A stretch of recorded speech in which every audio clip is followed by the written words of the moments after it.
She had legs that were different from everyone else, and little by little, she lost faith in herself and learned to live in silence. She worked herself to exhaustion every day, hoping someone would finally see her worth. People passed by her all the time, but no one ever asked if she was okay, and no one saw the pain behind her quiet acceptance. Until one very ordinary day, a Navy SEAL and his dog walked into the small diner. The dog suddenly stopped, his eyes never leaving the girl, as if he understood what people had chosen to overlook. Before the story begins, tell us in the comments where you're watching from. And don't forget to like and subscribe. One follow is all it takes to give us the strength to share more meaningful stories. Now let's begin. The road had been empty long enough to feel intentional. Ethan Cole drove with both hands on the wheel, not gripping it, just resting there, the way a man does when he has learned not to fight the road.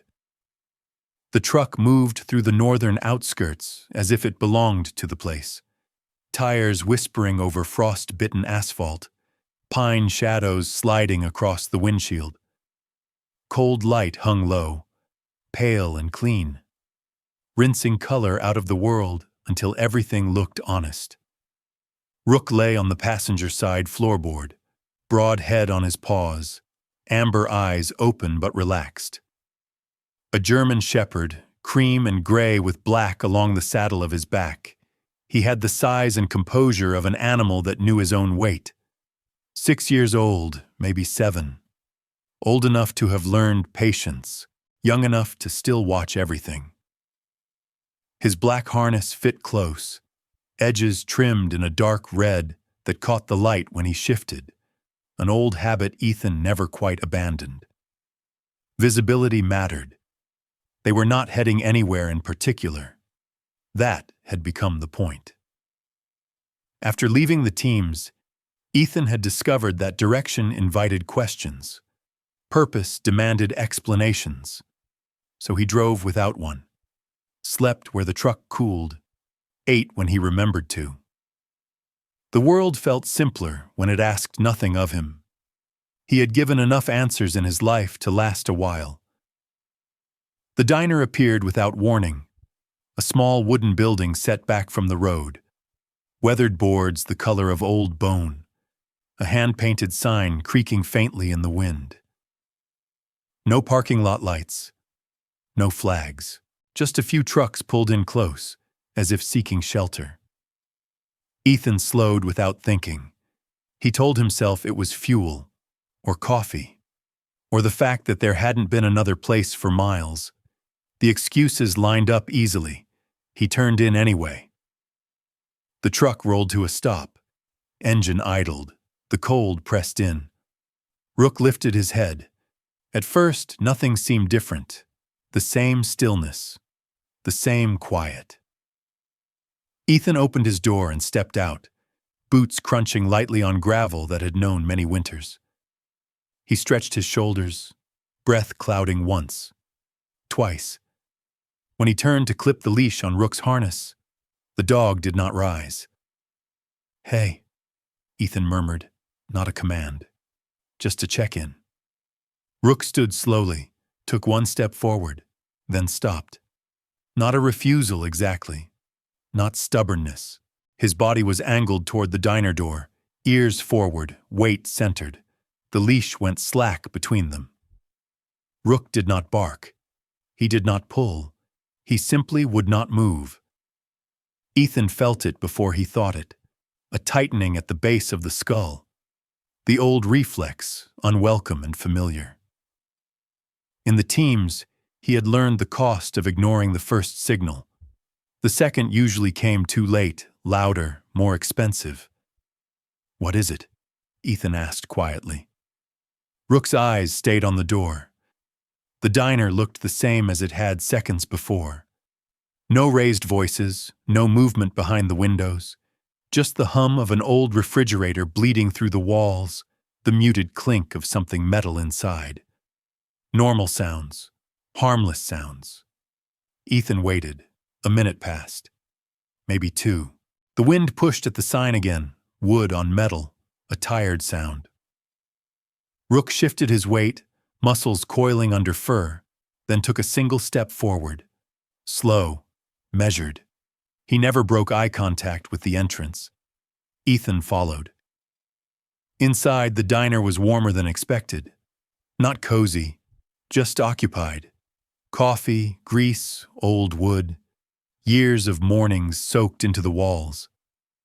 A handful of customers sat along the counter, coats still on, speaking in low voices that didn't quite touch one another. The place had the feel of something that survived because it refused to close, not because it was loved. A woman came from behind the counter with a pad and pencil.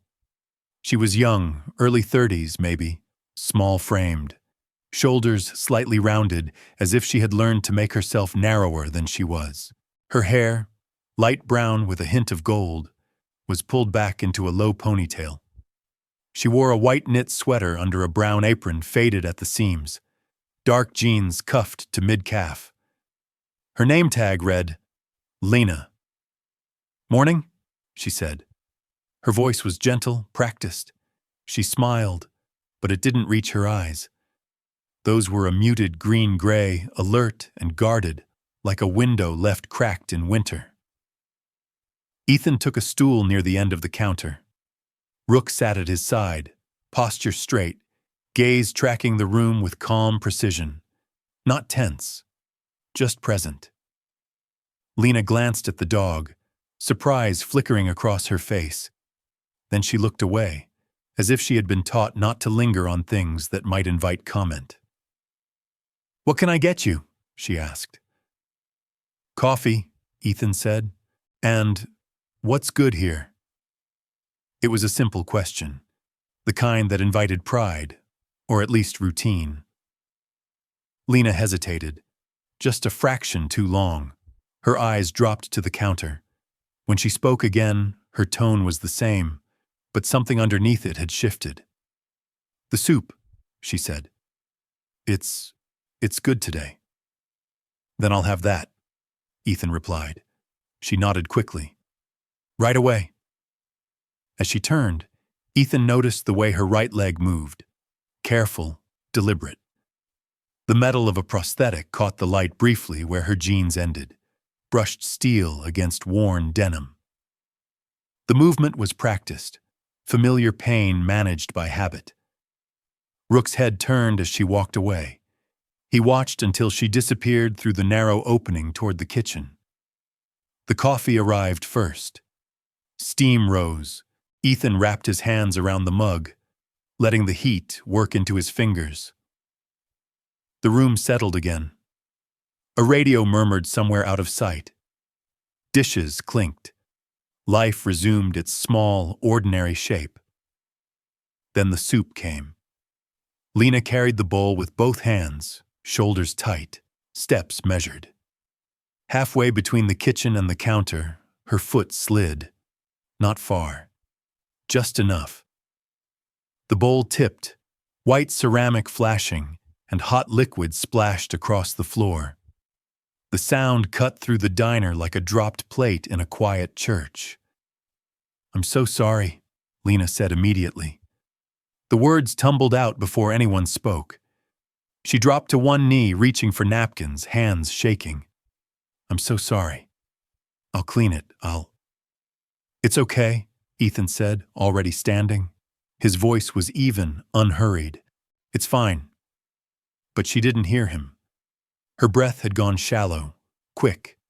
She wiped at the floor with too much force, as if scrubbing could erase more than the spill. Ethan saw it then, the fear that arrived faster than the mess itself. A man stepped out from behind the counter. Heavy-set, late 50s. Gray hair pulled back, keys clinking at his waist. Harold Finch, the name stitched in thread above his apron. His presence filled the space before he spoke. "Watch what you're doing," Finch said. His voice was low, controlled. He pointed, finger close to Lena's temple, not touching, close enough. "That comes out of your pay." Lena flinched, Just a breath. Just enough. Rook stood, not abruptly, not aggressively. He rose to his full height and placed himself half a step closer to Ethan, body angled, not at Finch, but at the space between Finch and Lena. His ears were forward, his mouth closed, a quiet line of intent drawn across the floor. The room went still. Finch glanced at the dog, then at Ethan. Something unreadable crossed his face and vanished. "Dogs stay calm in here," he said. "They do," Ethan replied. Finch huffed once and turned away. "Clean it up," he called over his shoulder. Lena nodded, eyes down. She finished wiping the floor, hands steadier now, as if the worst had passed. Ethan sat back down. Rook returned to his place, but his gaze never left the kitchen door. The soup was remade. This time, Lena placed it carefully in front of Ethan. Her sleeve slipped, revealing a bruise at her wrist. Yellowed at the edges. Not new, not old enough to forget. "Thank you," she said softly. Ethan met her eyes. He nodded. Nothing more. When he paid, he left enough on the counter that Finch's tone changed when he thanked him. Politer. Almost warm. The shift was subtle.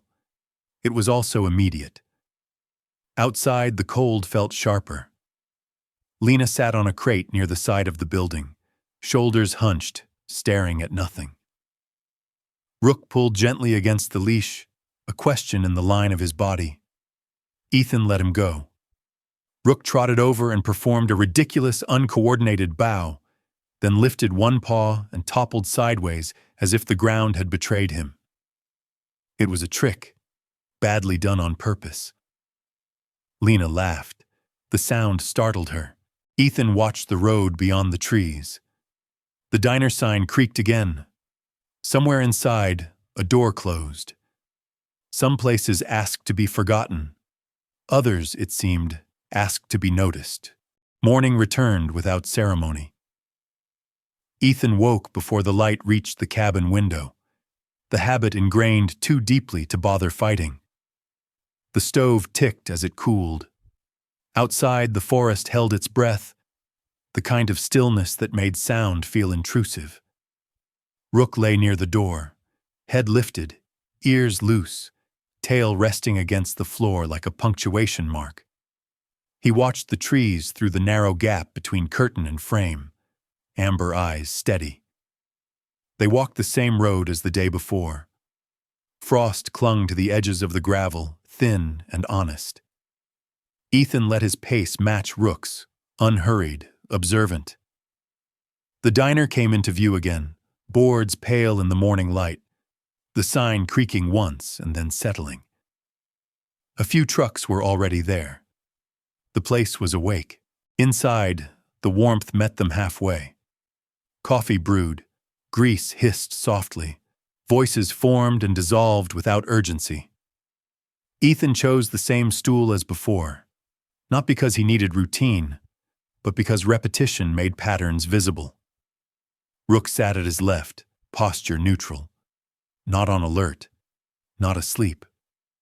Lena was already working. She moved between tables with a practiced efficiency that kept her from colliding with anyone's space. Her ponytail was tighter today, hair pulled back as if she needed it out of the way. The white sweater was the same. The brown apron hung lower, straps tightened. She nodded to Ethan in passing, a small acknowledgement that carried no expectation. Finch stood near the register, keys at his waist catching the light when he shifted. He did not raise his voice. He did not need to.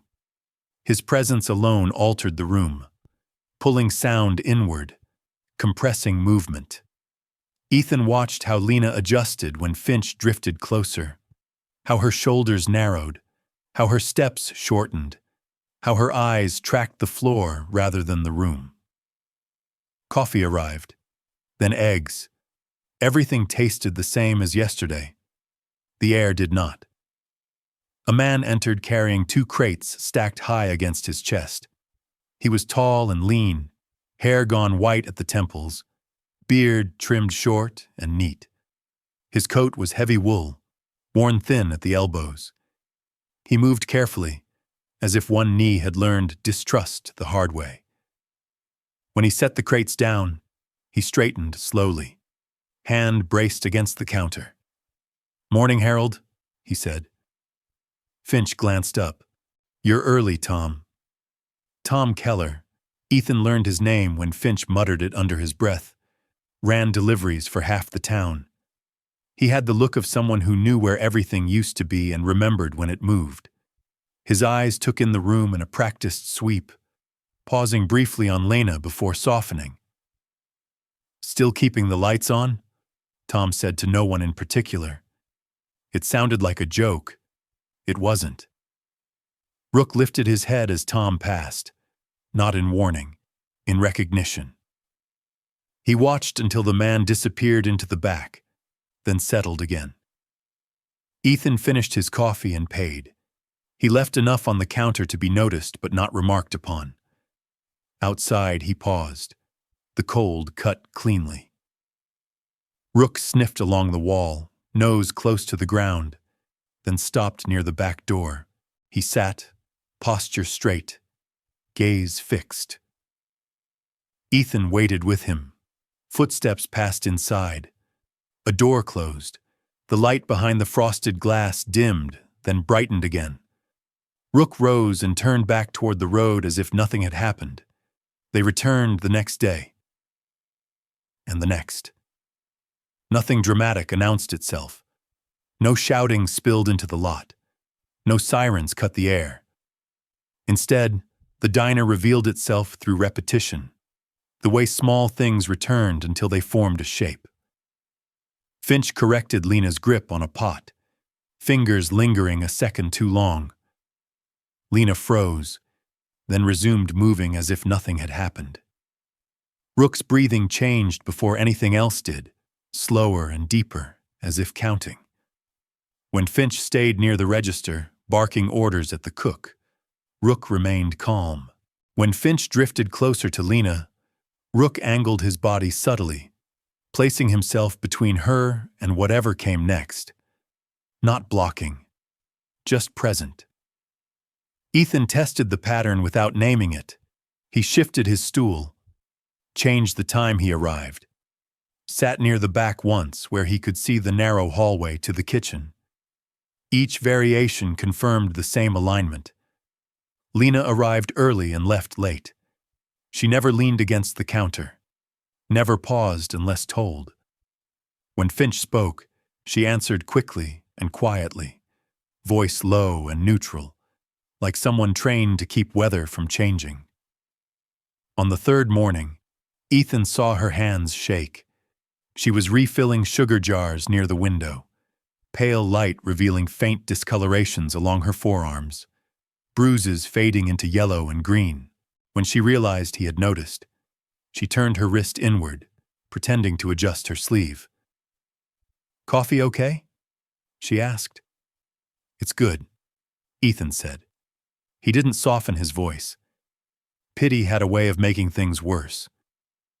She nodded, grateful for the normalcy, and moved away. Rook tracked her steps until she disappeared into the kitchen.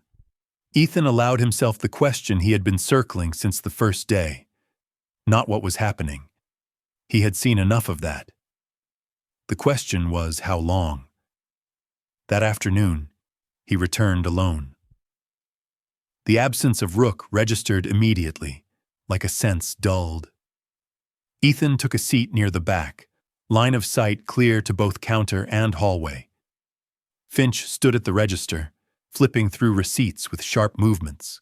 The keys at his waist clinked softly when he shifted, each sound small and final. Lena passed too close. Finch reached out and adjusted the strap of her apron, too abruptly, too firmly. She froze. It lasted less than a second. Then she resumed moving as if nothing had occurred. Ethan finished his coffee and left without a word. That evening, Rook paced the cabin. He paused at the door, then at the window, then returned to Ethan's chair. When Ethan reached for the harness, Rook stood immediately, intensity sharpening his posture. They walked back toward town under a sky heavy with cloud. The diner's front lights were off, the sign dark. Rook pulled hard when they reached the alley behind the building. The back door stood ajar, light spilling out in a narrow, uneven strip across the snow. From inside came the muffled sound of movement. Something dropped, a sharp intake of breath. A voice held low and tight with anger. Another answered, thinner, strained, trying not to be heard. Ethan stopped. Every instinct told him to move. Every lesson told him not to move wrong. He stayed in the shadow, breath controlled. Rook sat at his side, not barking, not growling, just watching the door with a focus that understood stakes. The sounds faded. The light dimmed. The door closed. They went home without being seen. Sleep did not come easily. Morning brought snow, thin flakes drifting down without urgency. The diner looked smaller under the white, its edges softened. Ethan took his usual seat. Rook lay at his feet, body relaxed but alert. Lena arrived late. Her steps were careful, favoring one side. A clean bandage wrapped her wrist, tight beneath her sleeve. Finch watched her from behind the counter, a tension that had nothing to do with the morning rush. The coffee tasted the same. The air did not. Ethan began asking questions that waited for answers to come to him. He asked Tom Keller about the diner's plumbing. He asked the woman at the post office whether Finch still owned the building outright. He listened more than he spoke. That was how he learned about the debts. Not bank loans, not paperwork and polite letters, quieter obligations. Cash borrowed to keep the lights on through slow winters. Favors called in when repairs couldn't wait. Money that arrived with expectations and left without forgiveness. Outside buyers had been sniffing around, Tom said one afternoon, lowering his voice. A group from downstate. They bought old properties, flipped them or gutted them. Finch had been desperate. Desperate people tightened their grip. Later, an older woman slid into the booth across from Ethan. She was compact, hair cut short and practical, hands rough from work. Martha Bell, she said, cook's hands, cook's posture. She had worked the diner years ago, back when it was different. He wasn't always like this, she said, stirring her coffee. Hard, yes, mean, no. What changed? Ethan asked. Martha's mouth tightened. Fear, she said. Fear turns kindness into something else. They didn't say Lena's name again. They didn't need to. Near closing, Ethan paid and stood. Rook rose with him, stretching once before settling back into his harness. Lena passed behind Finch. When he disappeared into the kitchen, her shoulders relaxed just a fraction. Rook lay down near her feet, close enough that she could feel his warmth. She hesitated, then brushed her fingers through his fur, briefly, as if testing permission. The contact steadied her. Her breathing slowed. When Finch returned, Lena pulled her hand away immediately. Rook rose and shifted again, silent and watchful. By the time Ethan left, the shape had formed. Rook paused once more outside, turning his head toward the diner as if listening to something Ethan could not hear.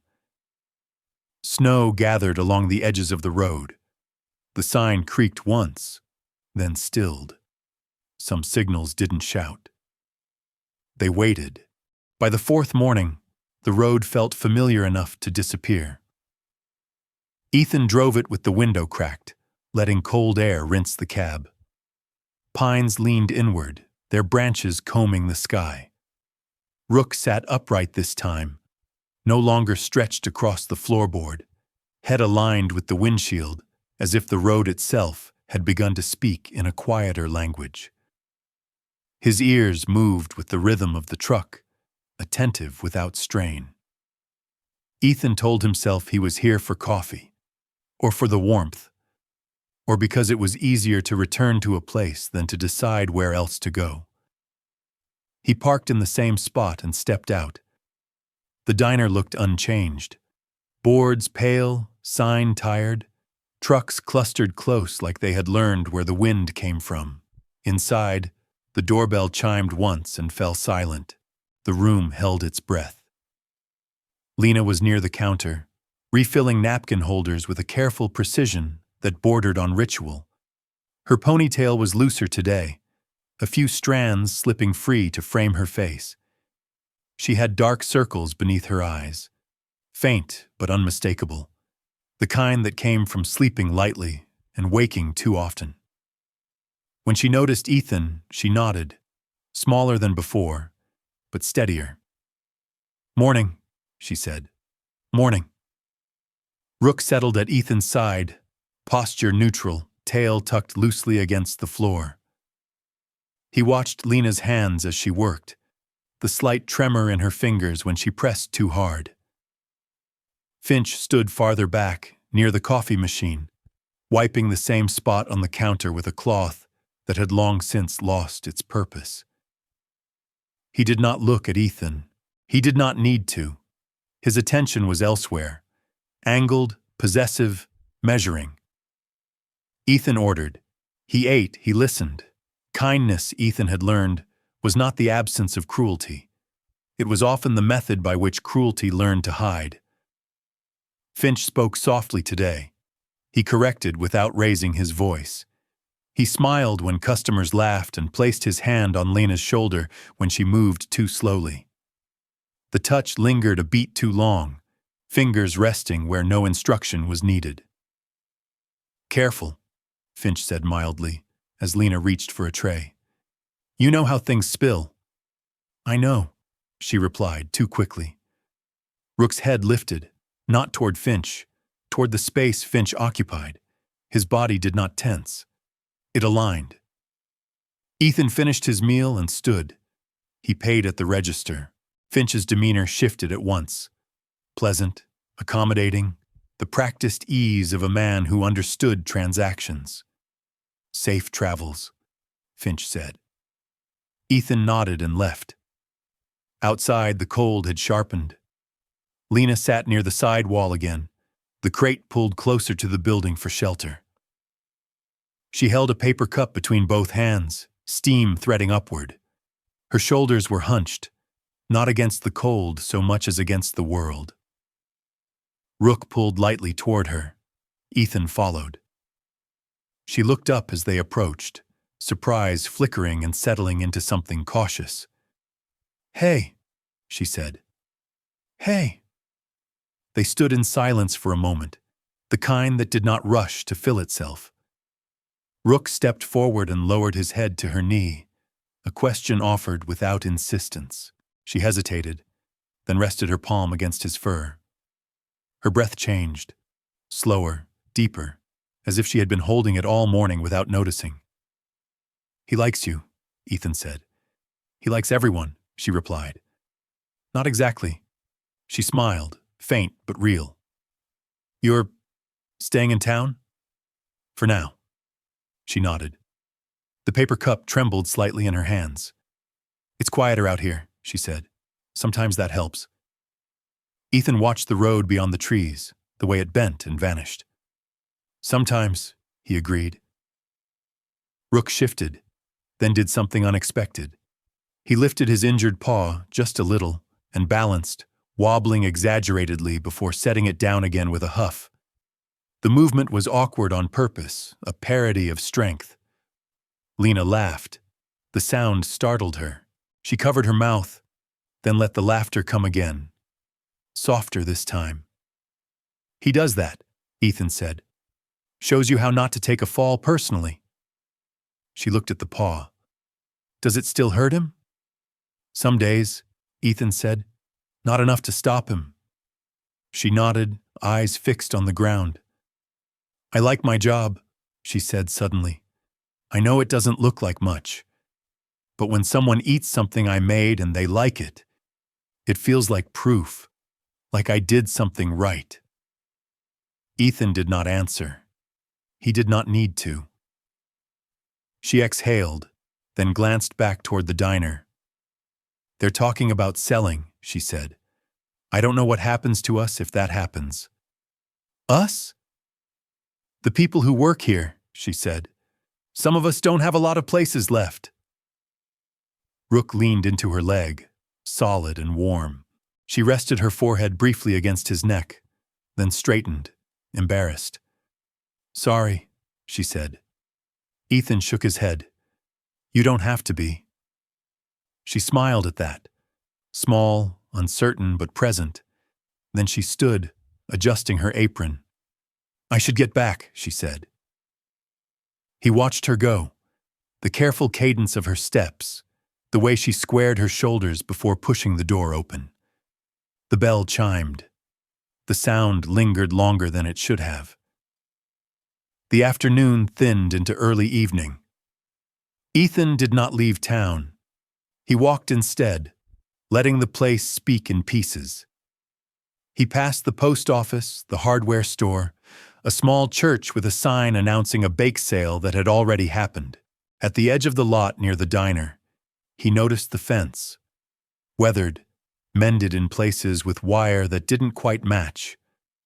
A temporary solution that had become permanent. Rook sniffed along the perimeter, then stopped near a patch of snow churned thin by boots. He lowered his head, ears angling forward, and stayed there longer than usual. "What is it?" Ethan asked. Rook looked up at him, then back at the ground. He did not move on. Ethan marked the spot in his mind and continued. Inside the diner, the lights were already dimming. Finch stood at the register, counting bills with deliberate care. Lena wiped the counter in small circles, not looking up. Ethan paused at the door, unseen, and watched. Finch said something Ethan could not hear. Lena stiffened. Finch gestured. Short, sharp, precise, the kind of motion that ended conversations without words. Lena nodded and returned to wiping, her movements tighter now, as if each one carried a cost. Ethan stepped away before the door could betray him. Back at the cabin, the stove burned low. Rook lay near the hearth, chin on his paws, eyes following Ethan as he moved.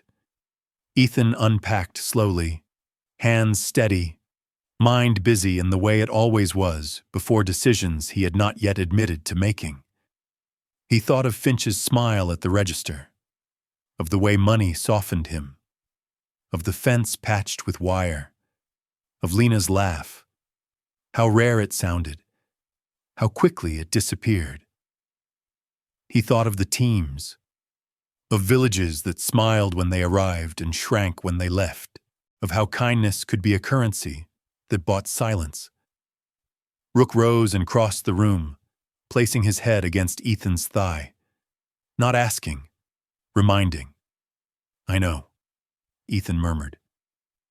Night settled. Snow whispered against the window.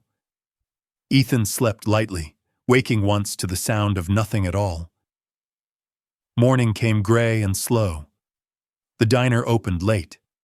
Ethan arrived as the door unlocked, the bell chiming into an empty room. Finch was already there, coat on, keys heavy at his waist. Lena arrived minutes later, breath clouding as she stepped inside. "You're late," Finch said. "I'm sorry," she replied. The words came easily now, too easily, as if they had been rehearsed into reflex.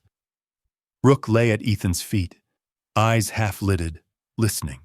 Lena's sleeve slipped as she reached for a towel. The bruise on her wrist was darker today, the edges sharper. She noticed Ethan's gaze and turned her arm inward, the motion automatic. "Careful," Finch said, voice mild. "We can't afford mistakes." Something in the room shifted. Rook stood, not between Finch and Lena this time. Closer, enough to be felt. Finch's eyes flicked to the dog, then back to Lena. He said nothing. He did not need to. Ethan paid and left without finishing his coffee. Outside, the road waited, open and empty. He stood there longer than he meant to, the cold pressing in, the sign creaking once above him. Some kindnesses came with conditions. Some conditions wore the mask of care. Ethan turned away from the road and back toward the diner, the decision forming without spectacle, without sound. Rook followed. Ethan did not return to the diner the next morning. That, in itself, felt like a decision, even though he told himself it wasn't one. The cabin woke slowly. The heater clicked on, then off. Frost traced thin white veins along the window edges. Rook stood at the door long before Ethan reached for his boots, posture alert, tail still, eyes fixed on the path that led back toward town. "Not yet," Ethan said quietly. Rook looked at him. He did not argue. He lay back down, chin on his paws, but the readiness did not leave his body. It never did. Ethan brewed coffee and let it cool untouched. His thoughts circled the same point without landing. He had learned, long ago, that the worst mistakes came not from action, but from acting for the wrong reason. He did not want to be a savior. Saviors arrived loudly. They left wreckage behind them. He had seen that kind of aftermath overseas, men who rushed in to fix something they barely understood, then disappeared when the consequences lingered. This was not a battlefield. It was smaller, tighter, more personal. That made it harder. By mid-morning, Ethan was walking instead of driving, hands in his jacket pockets, breath steady. He stopped at the hardware store first, a narrow building with warped floors and a bell that rang too brightly when the door opened. Shelves leaned under the weight of years. The air smelled like oil and dust. A man stood behind the counter, broad through the shoulders, hair thinning, beard trimmed close as if he didn't trust it to grow where it pleased. His eyes were sharp, watchful in the way of someone who measured more than he spoke. "Can I help you?" the man asked. "Maybe," Ethan said. "I'm looking for someone who knows the diner." The man's mouth twitched. "Everyone knows the diner." "My name's Ethan." "Mark Delaney," the man replied. He extended a hand, firm, practiced. "Law office upstairs. Hardware pays the rent." Mark had the look of someone who had once been louder, once believed in volume. Something, age, consequence, maybe a bad case he couldn't forget, had taught him restraint. His shoulders carried weight that didn't belong to the present moment. They spoke without sitting, about the town, about the winters, about how long people stayed. "The diner's been struggling," Mark said finally. "Has been for a while." "How bad?" Mark shrugged. "Bad enough that it's complicated." Ethan nodded. He didn't ask more. Not yet. Next came the bank, a squat brick building with fogged windows and a lobby that smelled faintly of burnt coffee and disinfectant.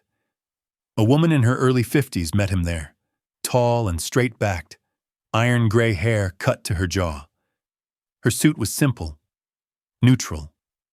Her eyes missed very little. "Elaine Porter," she said, "loan officer." She listened without interrupting, fingers folded neatly on the desk. When Ethan finished, she leaned back slightly. "The mortgage is delinquent," she said, "but that's not the real problem." "No?" Ethan asked. Elaine shook her head. "The real problem is everything that isn't on paper." She explained it without drama. Private lenders, short-term cash, verbal agreements that never quite stayed verbal, money that didn't forgive slow winters. "How much?" Ethan asked. Elaine hesitated. "Enough to make people desperate." Ethan thanked her and left. Outside, snow had begun to fall again, thin, patient flakes that seemed in no hurry to arrive anywhere. Rook waited near the truck, ears flicking as Ethan approached. He rose and pressed his head briefly into Ethan's hip, then stepped back, watching. They did not go home. They walked the perimeter of the diner instead. The building leaned slightly to one side, a posture learned over decades. The fence behind it was patched in 3 different places, wire twisted by hands that had meant it to be temporary. The back door bore scuff marks at knee height, old and new layered together. Rook slowed near the door. He sniffed once, then sat. Ethan crouched beside him, fingers brushing the edge of the harness. The red trim was dulled with use, but still visible. "You're sure?" Ethan murmured. Rook did not look at him.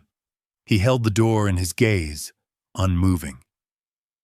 That night, Ethan called an old friend. The voice on the other end was roughened by years and distance. They spoke in fragments, enough to confirm what Ethan already knew. No contracts, no worker protections, no paper trail strong enough to hold weight. When the call ended, Ethan sat in the dark for a long time, listening to the cabin settle. Rook lay near his feet, breath even, presence steady. "I don't want this," Ethan said aloud. Rook lifted his head. Ethan exhaled. "I know." The following evening, the town was quiet in the way that made sound travel too far. Ethan and Rook did not enter the diner. They stayed in the alley. Light spilled from the back door again. Not wide, not inviting, just enough. Inside, voices rose and fell, muffled by walls that had learned how to keep secrets. Something hit the floor. A sharp sound, ceramic maybe, or metal. Then Finch's voice, low, tight, stripped of pretense. Another voice answered. Lena's, not loud, not pleading, controlled in the way people became when they were trying not to disappear. Ethan felt the old instinct flare. Step in, end it, contain the threat. His body remembered how to do that. His hands even shifted, ready. Rook did not move. He sat, weight centered, gaze locked on the door. Waiting. Ethan understood then. Not everything that could be stopped should be stopped immediately. Some things needed to be seen first, documented, held long enough to mean something. The voices fell silent. Footsteps moved away. The door closed. They left without being noticed. Morning came with a brittle kind of light. Ethan returned to the diner at opening. Lena was already there. She stood behind the counter, shoulders squared, expression neutral. There was a faint cut near her knuckle, fresh enough to sting. Her eyes looked tired, but clearer somehow, as if something had shifted, not toward safety, but toward resolve. "You okay?" Ethan asked quietly. She hesitated. Rook stepped closer and rested his head against her thigh. The dam broke without sound. Lena knelt instinctively, one hand sinking into the thick fur at Rook's neck. Tears came. Not loud, not dramatic, just shaken breaths and a release she had been holding back too long. "I'm sorry," she whispered. "I didn't mean to." "No," Ethan said. "You don't have to be." Behind them, a chair scraped. Finch stood near the register, keys clenched in his fist. He watched the scene with an expression that flickered. Anger, fear, calculation. It passed quickly. "Get back to work," he said. Lena stood, wiped her face, returned to the counter. But something had changed. Ethan felt it in the room, in the way the air no longer closed in quite as tightly. He paid and left. Outside, Rook paused at the edge of the lot, then turned back toward the building. He did not sit this time. He did not wait. He walked. Ethan followed. Not as a savior, as someone who had seen enough cages to recognize one. Ethan did not wake up planning to act. If anything, He woke up determined not to. The cabin was quiet in that particular way that came before snow. The air heavy, sound dampened, the world holding itself together by habit alone. Rook lay near the door, curled but not asleep. One amber eye opened when Ethan shifted, tracking the movement without urgency. They had reached an understanding over the past few days. Nothing would be rushed. Nothing would be loud. Ethan dressed slowly, the familiar weight of old clothes settling over him like a second skin. Tactical shirt soft from use. Boots that knew his feet better than any road ever could. The watch on his wrist ticked on, unconcerned with intention. Outside, the sky was a dull slate, low and patient. The diner did not open until later that morning. Ethan spent the early hours walking the edge of town. He let his presence fade into the rhythm of the place. Another man with a dog passing through. He listened more than he spoke. People talked when they thought no one important was listening. At the feed store, an older man mentioned how Finch had stopped paying invoices on time. At the gas station, a teenage clerk shrugged and said the diner felt tighter lately. At the post office, the woman behind the counter lowered her voice and said, "He's scared. That's what this looks like when someone's scared." Fear was not new to Ethan, but the way people fed it into others, that never sat right. By the time the diner opened, the snow had begun in earnest. Inside, Lena moved carefully, as if each step needed permission. She was quieter than usual, her face composed in a way that suggested effort rather than calm. Finch stayed near the register, hands busy, keys heavy at his waist. Ethan ate, paid, left. He did not speak to Lena. He did not look at Finch longer than necessary. This was not the moment. The moment came later. That evening, the town emptied early. Snow fell thicker, softening edges, swallowing sound. Streetlights glowed like they were underwater. Ethan and Rook walked instead of driving, their boots leaving prints that vanished almost as soon as they formed. They did not go through the front of the diner. They circled it. The back alley was narrow, hemmed in by the building on one side and a snowbank on the other. The smell there was different. Old grease, damp wood, something metallic that had no business being familiar. Rook slowed. Ethan stopped with him. The back door was closed this time, but light leaked from beneath it, uneven and flickering. Inside, movement, not the calm kind. A sound carried through the door, sharp, sudden, something hard striking a surface. Then Finch's voice, stripped of its public softness. "You think you can just—" Another sound cut him off. Not a shout, a gasp, controlled, but close to breaking. Ethan felt his body shift without permission, knees flexed, hands loosened at his sides. His mind began running through options it had memorized years ago. Intervene, separate, end it. Rook did not move. He sat, posture perfect, gaze locked on the door. Waiting. That was the rehook. The moment Ethan understood, this was no longer about guessing. The restraint, the timing, the precision in Rook's stillness told him everything his eyes could not see.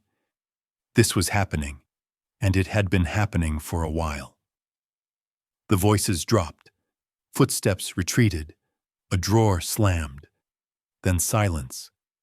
The light under the door dimmed. Ethan did not move until the snow had settled back into its quiet fall. When he finally turned away, his breath came slow and controlled, but his chest felt tight, as if something had been confirmed that could not be unconfirmed. They went home without being seen. Sleep fractured. Ethan woke once to Rook pacing, nails clicking softly against the floor. The dog stopped near the door, then the window, then returned to Ethan's chair and stared. "I know." Ethan whispered into the dark. Morning came pale and thin. Ethan returned to the diner just after opening. Lena was there. Finch, too. She worked with the same careful efficiency as always, but something in her posture had shifted. Not strength, not yet. Something closer to awareness. A bruise bloomed darkly along her forearm where her sleeve had ridden up. She noticed Ethan's gaze and covered it automatically, but she did not look away. "You okay?" Ethan asked quietly when she passed. She hesitated. Rook stood and stepped closer, resting his chin gently against her knee. Not leaning, just there. Her breath caught. She nodded once, sharp and small. "I'm fine." It was the practiced lie of someone who had needed it too often. Finch's chair scraped against the floor. "Don't linger," he said. "We're busy." Lena moved away. Ethan finished his coffee without tasting it. Outside, the cold felt sharper than it should have. Snow piled against the diner's foundation, burying old footprints and leaving no record of who had stood where the night before. As Ethan reached his truck, something caught his eye beneath the wiper. An envelope. Plain. Unmarked. No stamp. No name. The paper was worn at the edges, as if it had been handled more than once before being left where it was. Ethan opened it slowly. Inside was a single line, written in careful, unfamiliar handwriting. "If you're thinking of helping her, be careful. Debt makes people dangerous." Ethan folded the note and slid it into his jacket pocket. He did not look around. Whoever had left it had not done so to be seen. Rook watched the diner from the passenger seat, ears angled forward, eyes steady. He had gone still in that particular way. That meant he was holding more than he showed. "That makes two of us," Ethan murmured. He did not confront Finch. He did not ask Lena questions she was not ready to answer. Instead, Ethan prepared. That afternoon, he reviewed his savings. Not enough to be reckless, enough to be deliberate. He called Mark Delaney and spoke in careful terms. No accusations, no conclusions, just possibilities. Mark listened, then sighed. "You're stepping into something that won't thank you," he said. "I'm not looking for thanks," Ethan replied. Next came a call to Elaine Porter at the bank. She did not sound surprised to hear from him. "There are ways to do this clean," she said. "But clean doesn't mean easy." Ethan understood the difference. As dusk fell, he walked the perimeter of the diner again. Measured distances, noted angles, the way the building leaned but held. The way the back door scraped slightly when opened, wood warped by years of weather and pressure. Rook followed every step, attentive, present, offering no answers, only confirmation. That night, snow came harder. Ethan had planned to stay in. Rook had other ideas. The dog paced, stopped, returned, then stood squarely in front of Ethan and waited. Not urgency, insistence. "All right," Ethan said quietly. They walked back toward town beneath a sky heavy with cloud. The diner's front lights were off, the sign dark, the lot empty, but when they reached the alley, Rook pulled hard. The back door was ajar. Light spilled out in a narrow strip, brighter than before. Inside, movement. A voice raised, not shouting, but sharpened by something close to panic. Ethan stopped in the shadows. He listened. He did not move. This was not the moment to be seen. This was the moment to be sure. The light snapped off. The door closed. They left without sound. By morning, the decision was no longer theoretical. Ethan stood at the edge of the lot as daylight crept across the snow, illuminating the diner's worn facade. Finch arrived early, shoulders hunched beneath his coat. Lena came later, steps measured, face composed too carefully. Rook refused to move forward. Not fear, recognition. Ethan rested a hand on the harness and exhaled. Some nights did not ask permission. They simply confirmed what the days tried to soften, and once confirmed, some things could no longer be left alone. By morning, the town felt smaller. Not quieter, smaller, as if the snow had drawn the edges inward and everything inside had been forced closer together.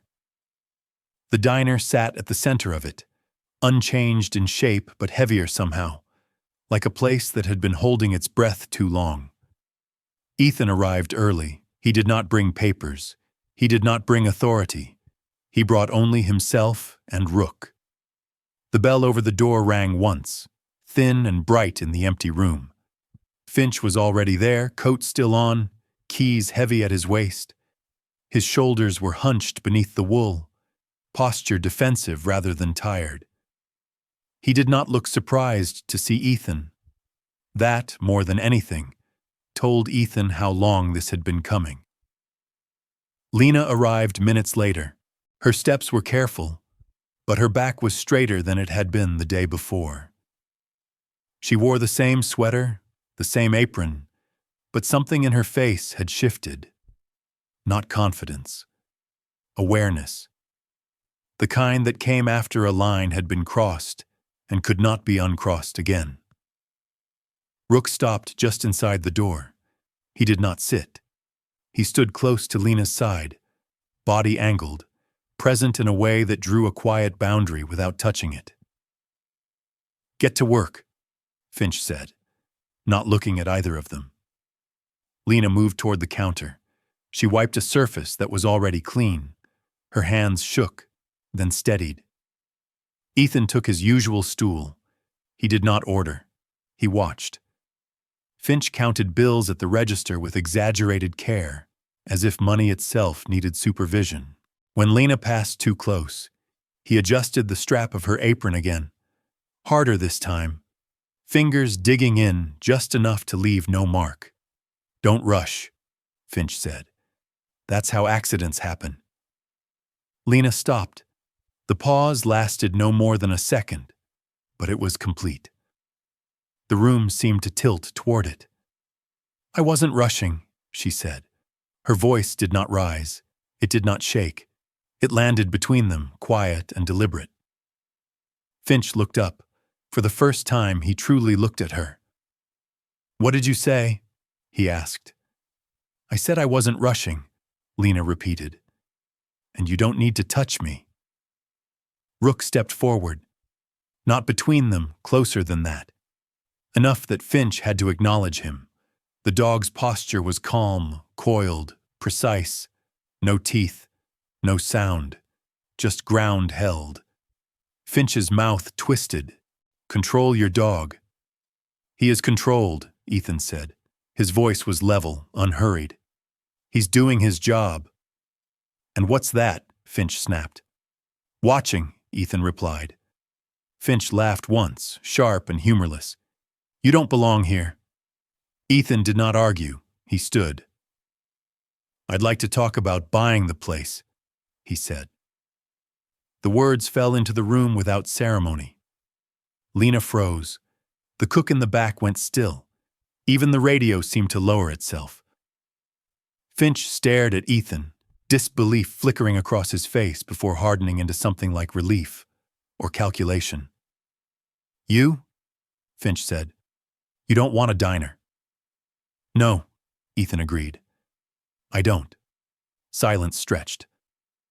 "Then why?" Finch asked. Ethan looked around the room. The scuffed floor, the worn booths, the narrow hallway that had learned too much.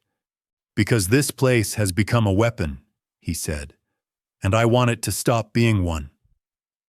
Finch's jaw tightened. "You don't have the right." "I'm not asking for permission," Ethan said. Something in Finch shifted. The bravado thinned. Fear bled through the cracks, quick and ugly. He took a step toward Lena. "I built this," Finch said. "I gave you work when no one else would." "You took it back," Lena said quietly. piece by piece. Finch's hand came up. The motion was fast, reflexive, a habit rehearsed into muscle memory. Ethan moved. He did not strike. He did not shout. He stepped into the space and caught Finch's wrist mid-swing, grip firm but controlled. Years of training reduced the movement to something efficient and unremarkable. Rook advanced a half step and held. "Don't," Ethan said. Finch's face flushed. His breath came hard. For a moment, it looked as if he might fight.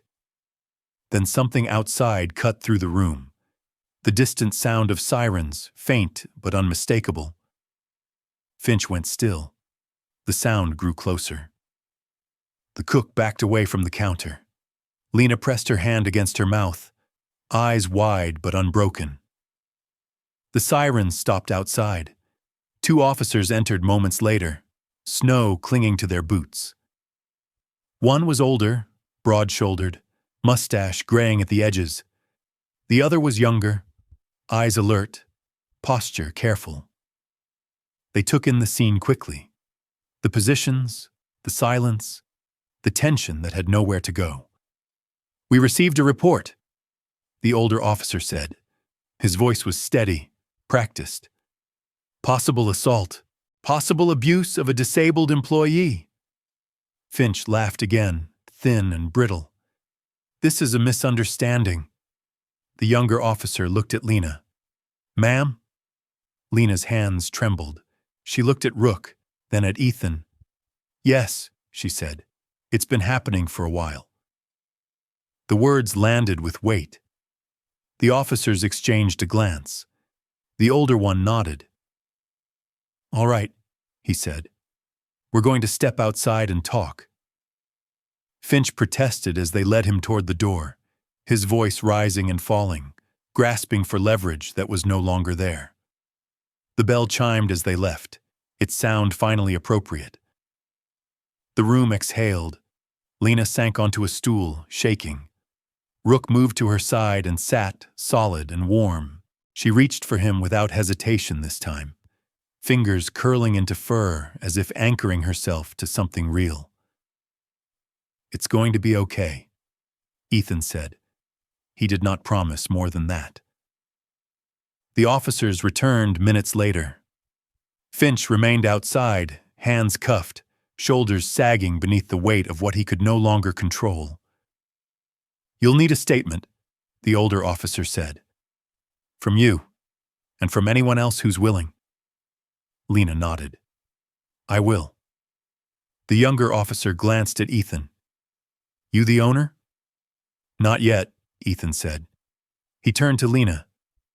"You don't have to stay tonight," he said. "Not ever." Her breath caught. "I don't know what leaving looks like." "That's okay," Ethan said. "It doesn't have to be permanent. It just has to be yours." She nodded slowly.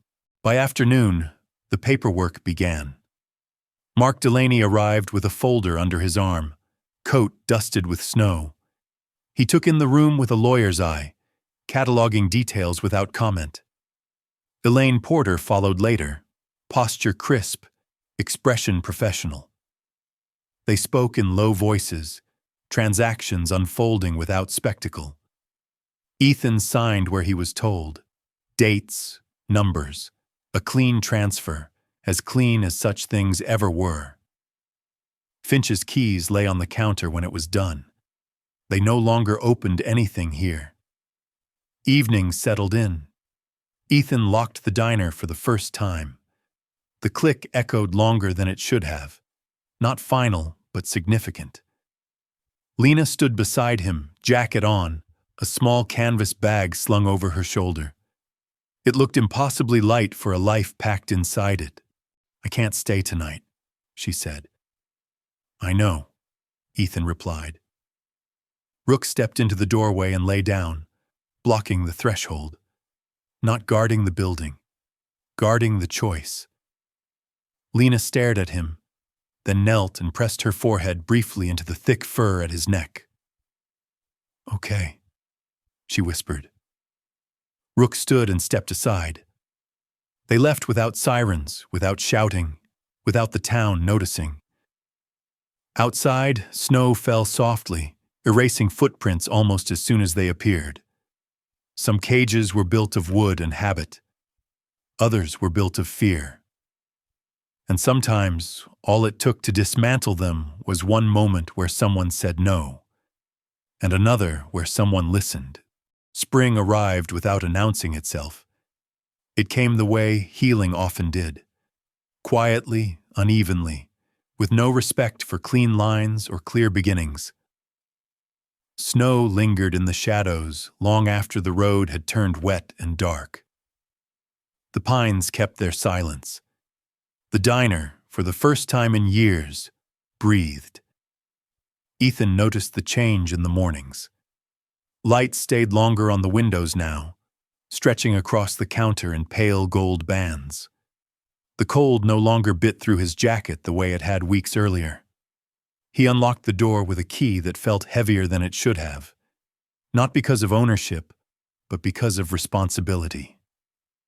Inside, the room smelled the same. Coffee, old wood, grease baked into memory. But the air was different. It no longer tightened when footsteps approached.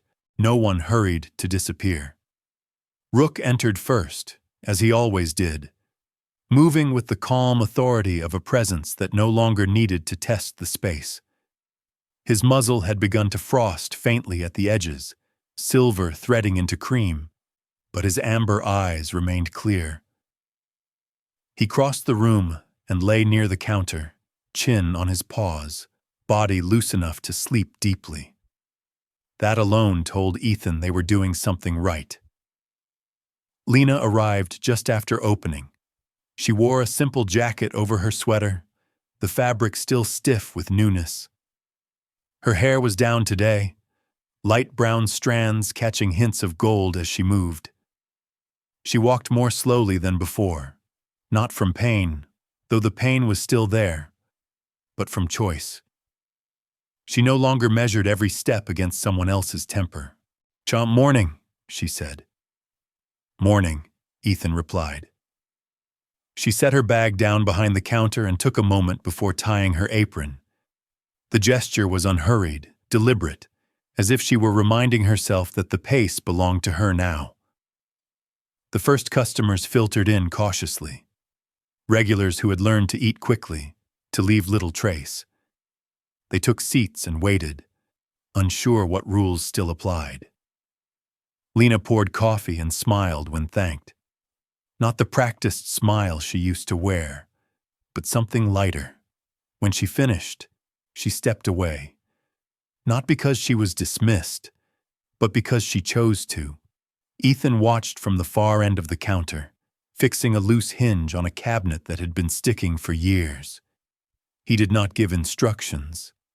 He did not hover. The place did not need commanding. It needed consistency.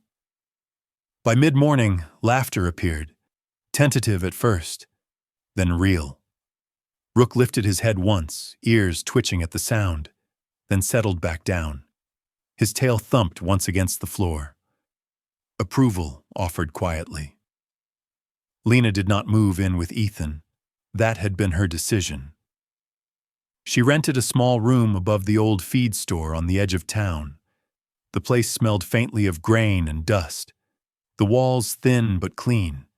A narrow bed, a scarred desk, a single window facing the hills. It wasn't much. It was hers. In the evenings, she attended classes at the community college. Basic coursework, things she had abandoned long ago because survival had demanded other skills. Math, writing. The work was hard, but honest. During the day, she worked part-time at the town library, shelving books and repairing spines with careful, patient hands. The librarian, a woman named Clara Whitfield, was tall and narrow, hair streaked with white and pulled into a severe bun. Her voice was soft, but carried authority, and she had a habit of watching people over the tops of her glasses before deciding what to say. She never asked Lena to explain herself. She simply showed her where things went and trusted her to learn. Rook visited often, Sometimes he waited outside the library, lying beneath the wide windows as if guarding something sacred. Other times he followed Lena through town on slow walks, stopping whenever she stopped, never pulling, never leading. A companion, not a keeper. Ethan noticed that Lena spoke more when Rook was nearby. Her voice steadied, her hands relaxed. The dog did not demand attention. He offered presence. The diner continued to change quietly. Hours were posted openly. Wages were paid on time. No one worked alone after dark. The radio played softly, not to fill silence, but to accompany it. Ethan fixed what needed fixing and left the rest alone. Fear, he had learned, did not live in objects. It lived in patterns, so he changed those instead. One afternoon, as Lena wiped the counter after the lunch rush, Rook lifted his head suddenly. Not alarmed, not tense, focused. He stared toward the front window, ears angled forward. His body went still in a way Ethan recognized. Not threat, but attention. Lena followed his gaze. Across the street, half hidden by the shadow of the hardware store, stood a man she did not recognize. Middle-aged, tall. Dark jacket pulled too high around his neck. His face was indistinct at that distance, but his posture was not. He was watching. The man met her eyes. Then he turned and walked away. Rook did not growl.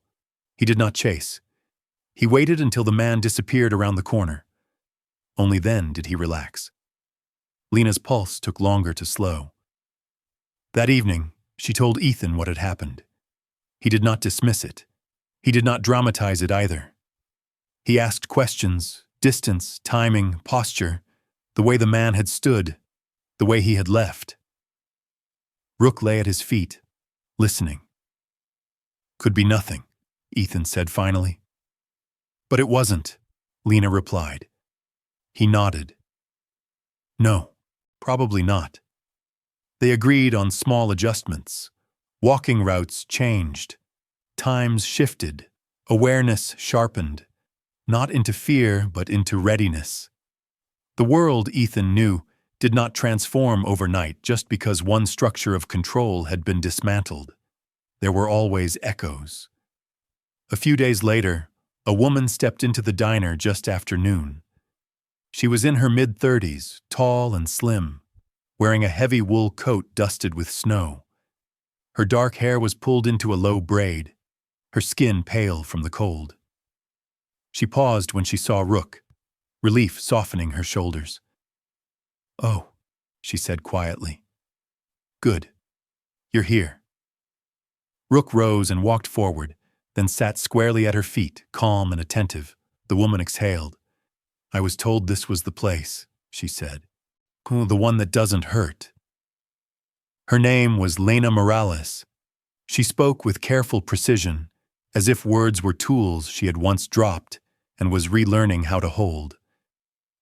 Her hands shook slightly when she wrapped them around her mug. There were faint marks along her knuckles. Old, healed, not forgotten. She did not explain everything. She did not need to. "I've learned to trust animals faster than people," she said, glancing down at Rook. Lena Brooks watched from behind the counter, understanding dawning in her expression. Not pity, recognition. "You can stay as long as you like," she said gently.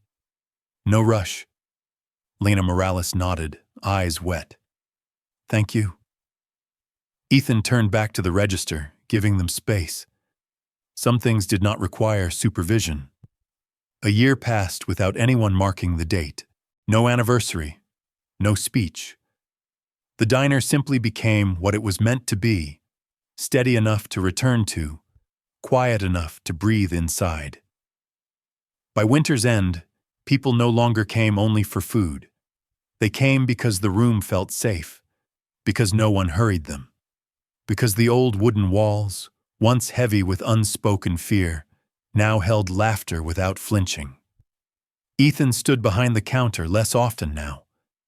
The place ran itself, carried by routine and trust rather than command.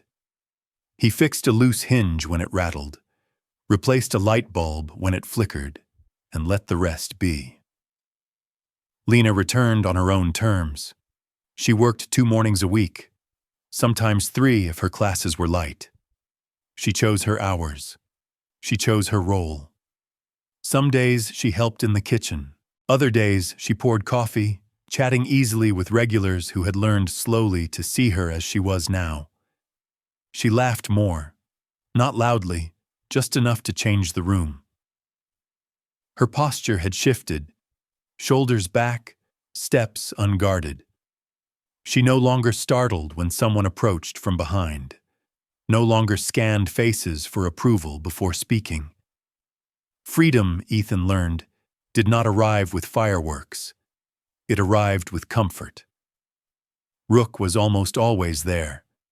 At 7 now, his muzzle was more silver than cream, his movements slower but no less deliberate. He slept deeply, fully. When he woke, he stretched, yawned, and followed Lena if she moved. Never crowding, never hurting, just close enough to be felt. One morning, after Lena finished her last exam, she came into the diner with cheeks flushed from the cold and eyes bright with something Ethan recognized only after a moment. Relief. "I passed," she said. Ethan smiled. "I didn't doubt it." She shook her head. "I did." Rook rose immediately and pressed his head into her side.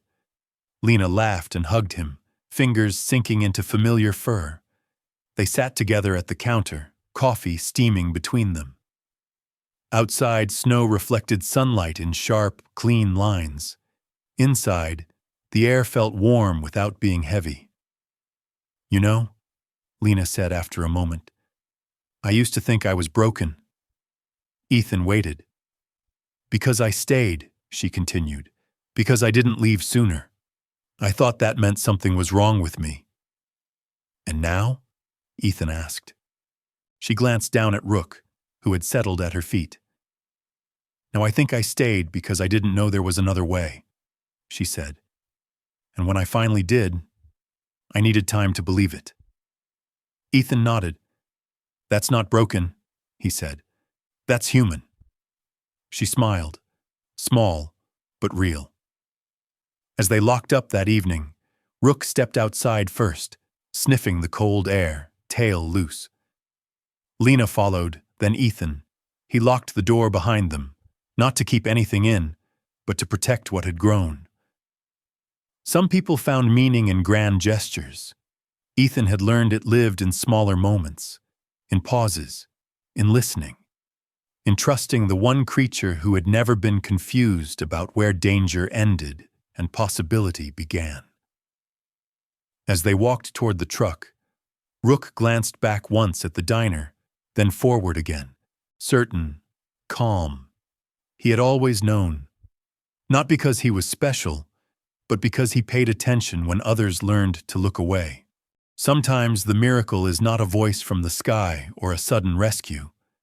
Sometimes it arrives quietly, through a pause, a hesitation, a dog that refuses to move, a person who chooses to look again instead of walking past. God does not always change the world by force. Often he changes it by placing compassion in ordinary moments and courage in ordinary people.